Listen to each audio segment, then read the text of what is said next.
Welcome back to the short movie channel. Our film begins with a girl sitting on the beach. We see her lost in thought, playing with seashells and clams. Her name is Laura, and we learn that she lives a very sad life, trying hard to improve her relationship with her husband, but she doesn't quite know how. After a while, someone approaches her, and when Laura sees him, she smiles. We find out that this person is her husband, Martin. He tells her he has work and has to leave, but Laura gets upset and reminds him that they had agreed to have dinner together tonight. Martin apologizes, saying he really needs to go. As he stands up, sand dirties his suit, making him angry, but Laura tries to calm him down and takes him home to change his suit. At that moment, Laura convinces him to go out together, so Martin gets dressed and is ready to go, but he feels annoyed when he sees Laura's dress and asks her to change it. She agrees even though she really likes the dress, because she's afraid of his reaction. When they leave, we learn that they're headed to a party together.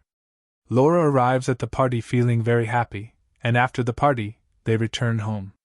The next morning, Martin wakes up and goes to the bathroom, noticing the towels are not arranged the way he likes, so he gets angry and starts looking for his wife to have her organize them herself.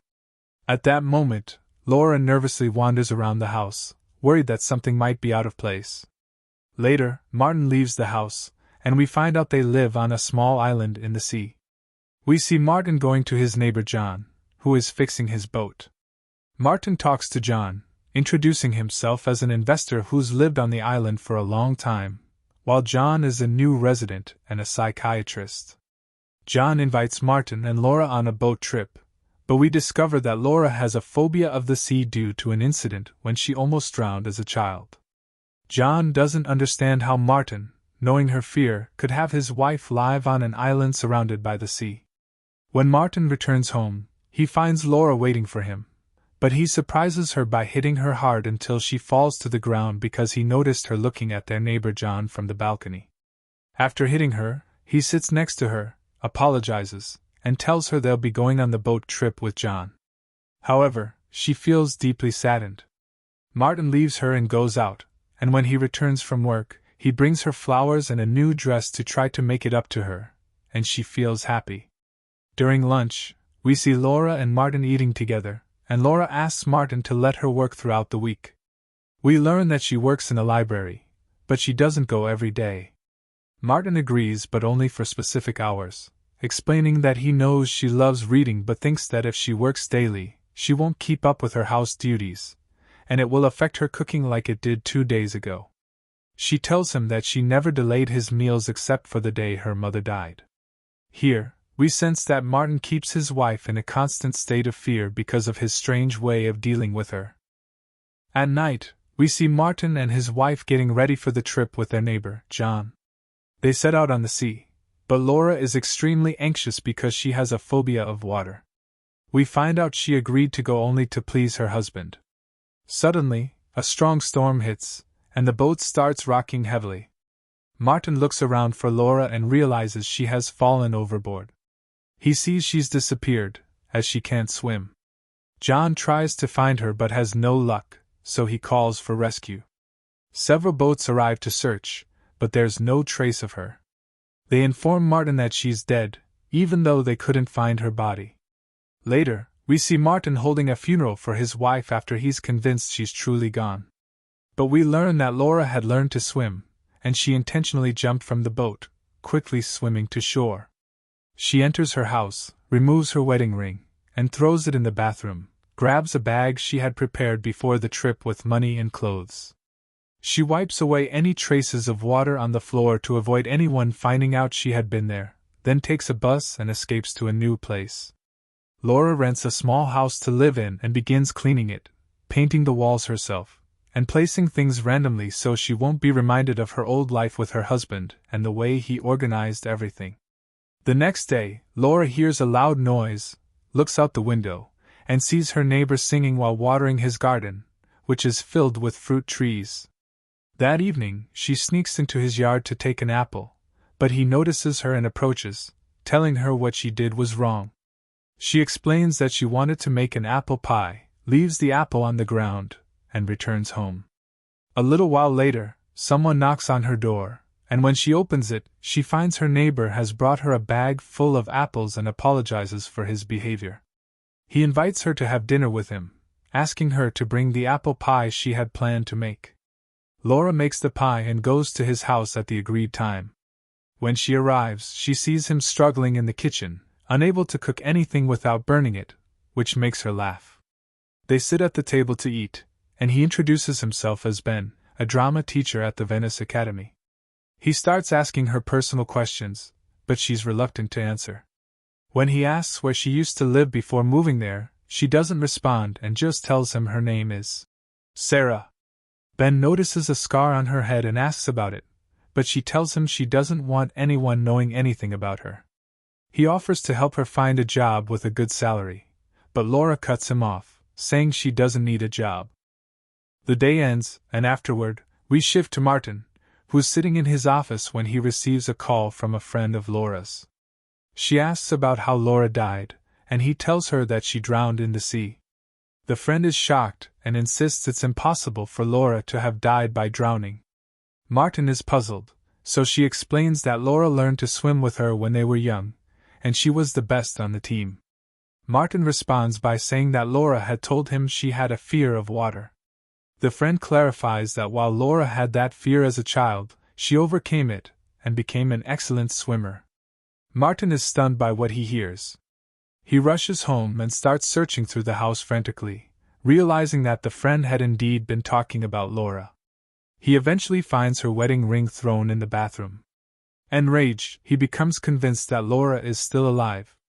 Later, we see Martin going to a nursing home to ask the supervisor about Laura's mother. He tells her that Laura's mother was living in the home before her death, 6 months ago, and he wants to know if anyone had been visiting her during that time. But the supervisor shocks him, telling him that Laura's mother left the nursing home alive and in good health.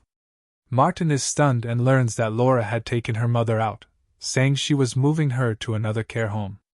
Afterward, Martin visits a detective friend, gives him a picture of Laura's mother, and asks him to search every nursing home for her, stating that she couldn't have gone far. He even promises a reward of £100,000 if the detective can locate her. Meanwhile, we find Ben, who had gotten Laura a job at a bookstore after learning about her love for reading. He waits outside for her to finish work so they can walk home together. On the way, he questions her real name, saying he suspects Sarah isn't her actual name.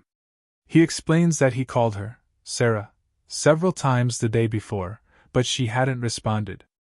Laura is caught off guard by his words. Ben then admits he's fond of her and urges her to be honest with him, but she snaps, telling him that a relationship between them would be impossible, and she leaves him there to return home. When Laura gets back, she calls the care home where her mother is staying and asks to hear her mother's voice. When asked who she is, she says she's a relative but avoids revealing that she's her daughter, and also requests that they don't share her number with anyone. Later, Ben attends a city festival and spots Laura watching the celebration from a distance. He approaches her, apologizing for their last conversation, but she assures him she's not upset. Meanwhile, we see Laura's mother sitting alone in the nursing home, and it becomes clear that she can't see well. We also learn that Martin has found her, standing silently by her side, though she's unaware of his presence. That night, Ben goes to Laura's house, and they talk. As Ben moves closer to Laura, he notices scars on her body and asks her about them. She refuses to talk about it, asking him to leave. He exits the house, visibly saddened that he had hurt her feelings. As night falls, we see Ben talking to Laura, inviting her out and telling her they'll visit his academy. Laura agrees, and when they arrive, she feels incredibly happy, as if it's the first time someone's genuinely cared about her happiness. Ben keeps showing her the visual effects, takes her to the wardrobe area, and lets her look at all the costumes. Laura is thrilled and starts trying on different, unusual outfits. In that moment, she feels joy like never before in her life, becoming very close to Ben, and they start spending a lot of time together. Laura contemplates telling him everything and begins opening up about her life, explaining what happened with her husband, Morton. She confides in him that she wants to visit her mom but is afraid to because Morton might be keeping an eye on the place since he's unpredictable. Ben tells her he'll help, and he takes her to the studio, changes her look completely, and makes her look like a boy. Laura goes to see her mother, who doesn't recognize her at first, but then Laura explains everything that happened, that she left Morton, ran away, and is now with someone who makes her very happy. Her mom is delighted and wishes her a happy life, and Laura promises to visit more often in the days to come. As Laura leaves the nursing home, she sees Morton arriving to see her mom. Morton doesn't notice her because she's in disguise, and he goes into her mom's room just moments after she left. Laura quickly exits, but Morton eventually sees her and follows, though he doesn't recognize her due to the disguise. When Morton exits, the nurse tells him that a young man had entered his mother-in-law's room, which makes Morton suspicious. He rushes back but doesn't find anyone. Morton then confronts Laura's mother and pressures her until she reveals everything, including that Laura is now living on her own and seeing someone who works at an acting academy, even mentioning the name of the academy. Furious, Morton contemplates hurting her mother but decides to leave when the nurse comes in. Morton then hunts for the academy until he finds it, learns that the person Laura is seeing is named Ben, and begins following him. One day, he sees his wife meeting up with Ben, and they go to a show together. Morton follows them, buys a ticket, and sneaks into the event. He watches as Laura appears genuinely happy, and although it enrages him to see her with someone else, it's not jealousy he feels as much as anger. Someone else now has control over the person he used to dominate. Enraged, he decides to get revenge on both of them. After the show, Laura returns home, and the first thing she does is take a shower. She notices the towels folded just the way Morton used to like, which makes her rush out of the bathroom, feeling uneasy. She heads to the kitchen and sees that things remain unchanged. She tries to relax, thinking it's just a habit, but soon she hears strange sounds in the house. She finds more towels folded the same way and also notices toys arranged as Morton used to organize them. She starts to feel terrified, especially when she hears Morton's voice, saying she forgot her ring at home and that he missed her.